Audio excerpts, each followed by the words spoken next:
Quand il était en France, Johnny Hallyday passait son temps dans la villa de Marne-la-Coquette, là où il a vu grandir ses deux derniers enfants, Jade, 17 ans et Joy, 13 ans. Si est d'ailleurs pour cette raison qu'il était finalement revenu sur sa décision de vendre la maison en 2010.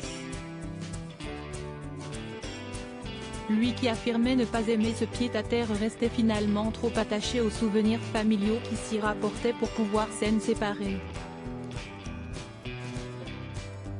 12 ans plus tard, la maison est en vente et cherche toujours preneur malgré les diverses offres qui ont été faites au cours des derniers mois.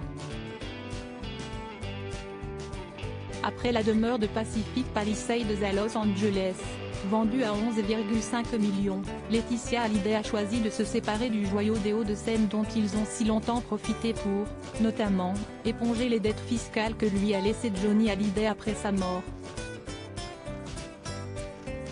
Mise en vente à 15 millions d'euros en début d'année, un premier couple fera une offre en dessous du prix, 10,5 millions d'euros. Une première tentative vienne après un refus des banques d'accorder un financement aux intéressés. Nouvelle offre 5 mois plus tard à 8,45 millions d'euros. Un client de la maison Sotheby's, Pierre Reynaud, en est à l'origine. Mais les démêlés judiciaires auxquels le marchand de biens semble mêlé posent problème. En juin dernier, il était mis en examen pour corruption de fonctionnaires étrangers.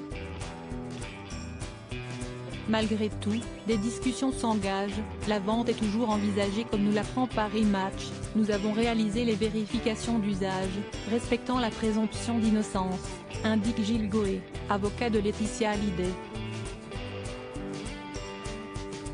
Mais à peine la demande de preuve de l'origine licite des fonds lancée, démarche classique et obligatoire, nous sommes restés sans nouvelles.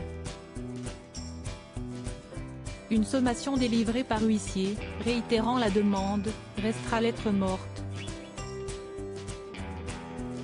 Jusqu'à ce courrier en date du 29 juin 2022, adressé par le notaire de Pierre Reynaud, signifiant sans explication ni commentaire nous sommes dans l'obligation de retirer notre offre, a précisé Maître Goé à Paris Match.